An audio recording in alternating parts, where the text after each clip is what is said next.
আমি আপনাদেরকে একটা হাদিস শোনাই। আমার এই হাদিস ওলামায়ে কেরাম বিশেষভাবে শুনবেন। আমার এই হাদিস, আমার আজকের বক্তব্য শাসক বর্গের ঘনিষ্ঠ ব্যক্তিবর্গ যারা আছে তারা শুনবেন, লক্ষ্য করবেন, বুঝবার চেষ্টা করবেন। আমাকে পছন্দ না হলে যেই হুজুর পছন্দ হয় সেই হুজুরের কাছ থেকে হাদিসের ব্যাখ্যা শুনে নেবেন। হযরতে আমিরে মুআবিয়া রাদিয়াল্লাহু তাআলা আনহু তিনি একবার জুমার দিন খুতবা দিতে দাঁড়িয়ে একটা কথা বললেন। আল মালু মালুনা ওয়াল ফাইউ ফাইউনা।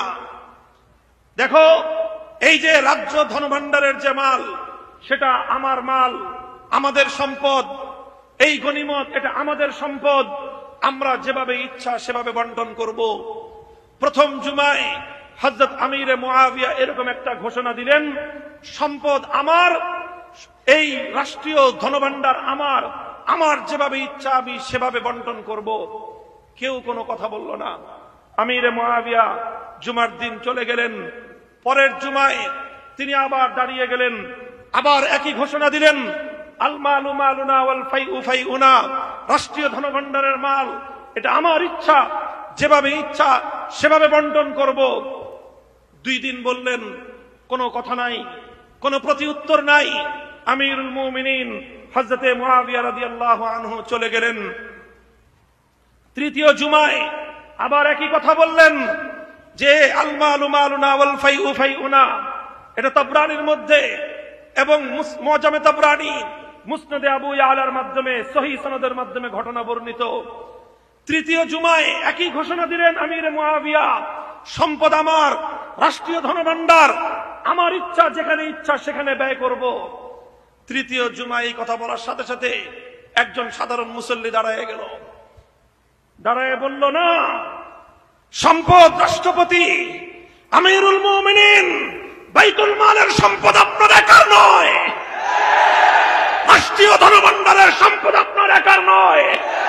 এ সম্পদ গোটা মুসলিম বিশ্বের সমস্ত নাগরিকদের। যেখানে নাগরিকদের স্বার্থ হবে, যেখানে জাতির স্বার্থ হবে, সেখানে ব্যয় করতে হবে। নিজের ইচ্ছা এবং খেয়াল খুশি মতো ব্যয় করবার কোনো অধিকার আপনার নাই। হযরত মুআবিয়া তৃতীয় জুমায় যখন ওনার এই বক্তব্যের প্রতিবাদ হলো, তিনি বসে পড়লেন। হযরত মুআবিয়াকে তো চিনেন, মুসলিম বিশ্বের প্রতাপশালী শাসক। হযরত ওমরের যুগ থেকে, হযরত ওসমানের যুগে, হযরত আলীর যুগে দীর্ঘ সময় মুসলিম বিশ্বের গুরুত্বপূর্ণ এলাকার ধারণকর্তা ছিলেন। এরপরে তো তিনি নিজেই শাসক হলেন। সেই আমিরে মুআবিয়া দোর্দণ্ড প্রতাপশালী, মুসলিম বিশ্বের অন্যতম রাজনৈতিক প্রজ্ঞাবান ব্যক্তিত্ব। হযরত মুআবিয়া এই ঘটনার সঙ্গে সঙ্গে বসে পড়লেন, ঘরে ঢুকে গেলেন, নিজের খাস কামরায় ঢুকে ওই যুবককে ডেকে পাঠালেন, যুবককে ডাক দাও। গোটা মসজিদের মানুষ থরথর করে কাঁপতেছে, না জানি কি হয়। যুবককে তলব করে নিয়ে গেলেন আমিরে মুআবিয়া। তার বক্তব্যের মুখের উপর প্রতিবাদ করা হলো। সবাই অপেক্ষমান, কি বলে আমির, মুসলমানদের আমিরুল মুমিনিন কি বলে শুনবার জন্য। হযরত মুআবিয়া রাদিয়াল্লাহু আনহু ডেকে বললেন, দেখো, আমি 3 দিন পর পর একই কথা বলেছি। প্রথম 2 দিন আমার কথার কোনো প্রতিবাদ মুসলিম জাতির মধ্য থেকে হয়নি। আমি ভয়ে আতঙ্কিত হয়ে পড়েছিলাম, ভীত সন্ত্রস্ত হয়ে পড়েছিলাম যে হায় কি অবস্থা। আমার শুধুমাত্র আল্লাহর নবীর এই হাদিস মনে পড়তেছিল যে এমন একটা জাতি আসবে, সে জাতির শাসকরা যখন অন্যায় কথা বলবে, জাতির মধ্য থেকে সে অন্যায় কথার শুদ্ধ দেওয়ার মতো, সেই অন্যায় কথার প্রতিবাদ করবার মতো কোন লোক হবে না। যখন এই সময় আসবে, সেই শাসক এবং শাসিত, সেই সরকার এবং তার জনগণ আল্লাহ পাক জাহান্নামের মধ্যে শুয়োর আর বানরের মতো লাঞ্ছিত করে ওদেরকে জাহান্নামে নিক্ষেপ করবে। সায়াদখুলুনা জাহান্নামা কিরাদাতান খাসিরিন, তারা নিষ্কৃষ্ট বান্দরের মতো লাফায়ে লাফায়ে জাহান্নামে পড়বে। যখন আমি অন্যায় কথা বললাম, আমি যখন মুসলমানদের আমির হয়ে এই স্বৈরাচারী কথা বললাম যে সম্পদ আমার, আমি যখন বললাম মুসলিম রাজ্যের বাইতুল মাল, সরকারি ধনভাণ্ডারের সম্পদ আমি যাকে ইচ্ছা তাকে দিব, যেভাবে ইচ্ছা সেভাবে বন্টন করব। 2 দিন এ কথা বলার পর কেউ যখন আমার প্রতিবাদ করলো না, আমি ভয়ে ভীত সন্ত্রস্ত হয়ে পড়েছিলাম যে না জানি আমি সেই সম্প্রদায়ের অন্তর্ভুক্ত হয়ে গেলাম যারা লাঞ্ছিত হয়ে জাহান্নামে যাবে। আজ যখন তুমি প্রতিবাদ করলে হৃদয়টা আমার প্রশান্তিতে ভরে গেল। হে যুবক, আমি তোমার কৃতজ্ঞতা আদায় করি, কারণ তুমি আমার অন্যায় কথার প্রতিবাদ করে প্রমাণ করে দিয়েছ মুসলমান জাতি এখনো পথভ্রষ্ট হয় নাই। বঙ্গবন্ধুর কন্যা মাননীয় প্রধানমন্ত্রী শেখ হাসিনা, আমি আপনার জন্য মামুনুল হক শাইখুল হাদিসের সন্তান এই যুগে সেই ভূমিকা পালন করতে চাই।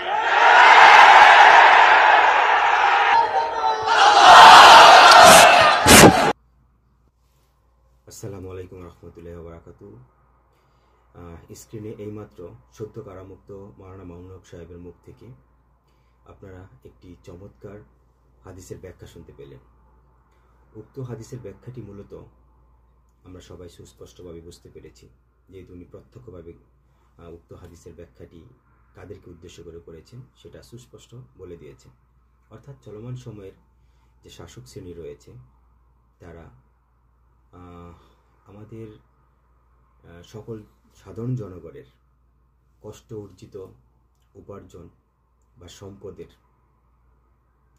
আজকে চলমান যে শাসক শ্রেণী তারা তাদের মন গড়া যেভাবে উক্ত সম্পদের ব্যবহার করছেন, অর্থাৎ যেই ব্যবহারের মধ্য দিয়ে সাধারণ মানুষগুলোর কোনো কল্যাণ সাধিত হচ্ছে না, অর্থাৎ শুধুমাত্র তারা তাদের স্বার্থ সিদ্ধি করে যাচ্ছেন। উক্ত সম্পদগুলোকে ওইভাবে ওনারা ধ্বংস করছেন। তো উক্ত যেই অন্যায়মূলক কর্মকাণ্ড পরিচালিত করছে চলমান শাসক শ্রেণী, তো তাদের সেই অন্যায়ের বিরুদ্ধে ওনার এই আজকের হাদিসের এই দৃষ্টান্ত উপস্থাপন করা। তো যাই হোক, আমার অবস্থানগত দিক থেকে অ্যাজ এ মুসলিম হিসাবে, এবং আমি মনে করি প্রত্যেকটা ইমানদার মুসলিম যাদের মধ্যে ন্যূনতম ঈমান রয়েছে তারা উক্ত হাদিসটিকে মনে প্রাণে বিশ্বাস করবেন, ঈমানের সাথে বিশ্বাস করবেন এবং উক্ত হাদিসের সাথে শতভাগ সহমত পোষণ করবেন। তো এই ক্ষেত্রে কে শতভাগ সহমত পোষণ করলো বা না করলো তাতে আমার কোনো যায় আসে না। বাট আমার অবস্থানগত দিক থেকে আমার নিজের ঈমান ও আমলকে যাতে যে কোনো অন্যায়ের কাছে মাথা নত করতে না হয় বা বিক্রি করতে না হয়, সেই অবস্থানটা ক্লিয়ার করার জন্য মহান রবকে সাক্ষী রেখে বা যারা শুনতেছে তাদেরকে সাক্ষী রেখে আমার অবস্থানগত দিক থেকে উক্ত হাদিসকে আমি পরিপূর্ণভাবে ঈমানের সাথে বিশ্বাস করলাম এবং তার সাথে সহমত পোষণ করলাম।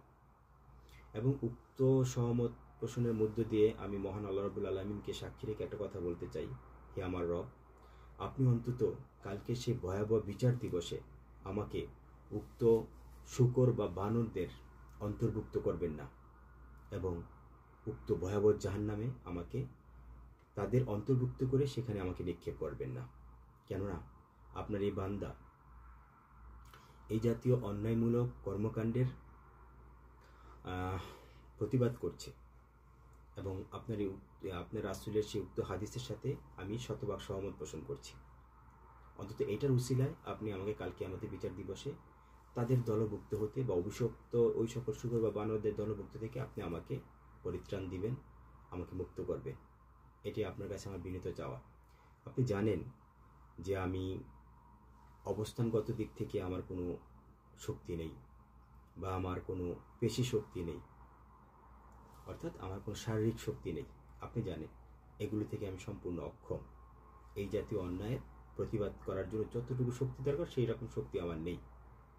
কিন্তু অন্তত আমার যে ভিতরে যে ইমানি শক্তি রয়েছে অ্যাজ এ মুসলিম হিসেবে, সেই ইমানি শক্তিতে বলিয়ান হয়ে আমি উক্ত হাদিসের সাথে শতভাগ সহমত পোষণ করে আমি আপনার কাছে উক্ত দলভুক্তদের থেকে মুক্ত হওয়ার জন্য আপনার কাছে আমি বিনীত অনুরোধ করছি। আমাকে অন্তত ওই সকল পাপীদের অন্তর্ভুক্ত আপনি করবেন না।